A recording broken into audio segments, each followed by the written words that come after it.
பாருங்க, உங்களுக்கு வாக்குத்தத்தம் என்னன்னா எசேக்கியேல் 34:26-28. நான் அவர்களை, யார் அவர்கள்?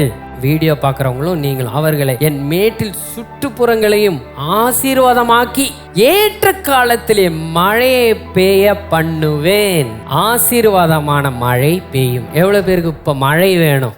ஆசீர்வாதமான மழைனா எங்கெல்லாம் ட்ரைனஸ் இருக்கும் உங்கள் லைஃப்பில் அங்கே ஒரு மழை அடிக்கும். அந்த மழை அடிச்சதுன்னா எதெல்லாம் அடைச்சிருக்கோ அதெல்லாம் திறக்கும். வெளியின் விருட்சகங்கள் தங்கள் கனியை தரும். உங்க வாழ்க்கையில நீங்க எதெல்லாம் செய்றீங்களோ அதெல்லாம் கனி தரும். பூமி தன் பலனை கொடுக்கும். நீ எது செஞ்சாலும் அதுக்கான பலன் கிடைக்காம இருக்குதான். கர்த்தர் சொல்றாரு, அதுக்கான மழையை நான் பெய்ய பண்ணியிருக்கிறேன். நீ அதனுடைய பலனை பாப்பாய். நீ படிக்கிறியா, படிப்புக்கான பலனை பார்ப்ப. நீ வீட்டு வேலை செய்யறியா, அதுக்கான பலனை பார்ப்ப. வேலை ஸ்தலத்துல பலனை பார்ப்ப. நீ எதுக்கெல்லாம் பிரயாசப்படுறியோ அதுக்கான பலனை பார்ப்பாய்.